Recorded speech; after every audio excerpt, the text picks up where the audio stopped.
Combo ಎಲ್ಲ ಮಟ್ಟವ. ನಾವು ಅವತ್ತೊಂದು video ಮಾಡಿದಾಗ ಇಷ್ಟೊಂದು ಹಣ್ಣು ಅಂದರೆ ಒಂದು ಕುಯ್ಲು ಮುಗಿದು ಎರಡನೇ ಕುಯ್ಲಲ್ಲಿ ಸ್ವಲ್ಪ ಸಿಕ್ಕಿತ್ತು, ಅಂದರೆ ಎಲ್ಲ ವೆರೈಟಿ ಒಟ್ಟಿಗೆ ಮಾಡುವ ಅಂತೇಳಿ ನೋಡಿ. ಈಗ ಇದು 3ನೇ ರೌಂಡ್ ಬಂತು. 3ನೇ ರೌಂಡಲ್ಲಿ ಇವತ್ತು ಸ್ವಲ್ಪ ಕುಯ್ದು ನೋಡುವ ಅಂಥೇಳಿ ಮಾಡಿರೋಂಥದ್ದು. ಅಂದರೆ ಎಲ್ಲ ವೆರೈಟಿನೂ ಒಟ್ಟಿಗೆ ಮಾಡುವಾಗ ಏನಾಗ್ತದೆ ಅಂದರೆ ನಾವು 4 ವೆರೈಟಿ ಒಟ್ಟಿಗೆ ಅದಾವು ವಿಡಿಯೋ ಮಾಡಲಿಕ್ಕೆ ನೋಡಿದ್ವಿ, ಎಲ್ಲ ಗೊತ್ತಾಗ್ತದಲ್ಲ.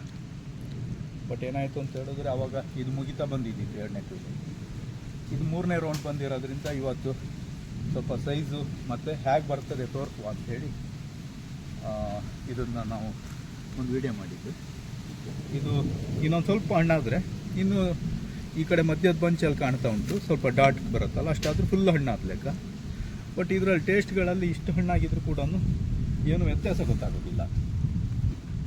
ಮತ್ತು ಹಣ್ಣಿನ ಸೈಜ್ ನೋಡಿ ಎಷ್ಟು ದೊಡ್ಡದಿದೆ ಅಂತ.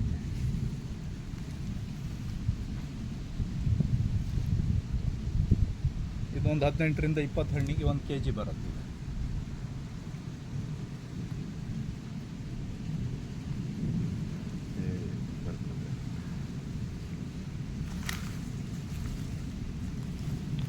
ಇದು ಪಲ್ಪ್ ನೋಡಿ ಎಷ್ಟು ದೊಡ್ಡದಿದೆ ಅಂದರೆ, ನಾನು ಹೇಳಿದ್ದೆ ಒಂದು ದೊಡ್ಡ ಹಲಸಿನ ತೋಳೆಯ ಗಾತ್ರ ಬರ್ತದೆ ಅಂತೇಳಿ. ಇಷ್ಟು ದೊಡ್ಡ ಪಲ್ಪ್ಗಳು ಬರುತ್ತೆ. ಮತ್ತು ಪ್ರತಿಯೊಂದಕ್ಕೂ ಎಲ್ಲೋ ಅಂದರೆ ಎಲ್ಲೋದ ಶೇಡು, ಈ ಹಣ್ಣಿಂದು ಶೇಡ್ ಬರ್ತದೆ. ರೆಡ್ಡಿಗೆ ಸ್ವಲ್ಪ ರೆಡ್ ಶೇಡ್ ಬರುತ್ತೆ. ಇದು ನೋಡಿ ಪಲ್ಪಲ್ಲಿ ಕೂಡ ಇದೇ ಥರ ಯೆಲ್ಲೋ ಶೇಡ್ ಬರ್ತದೆ. ಇದು ಸೇಮ್ ಕಾಯಿ ಯಾವ ಗಣ ಇದು ಕಲರ್ ಕಾಣ್ತದೆ, ಅದರ ಪಲ್ಪ್ ಕೂಡ ಸ್ವಲ್ಪ ಒಳಗಡೆಯಿಂದ ನಿಮ್ಗೆ yellow shade, red shade, black shade ಈ ಥರ ಸ್ವಲ್ಪ ಶೇಡ್ ಬರ್ತದೆ. ಎಲ್ಲ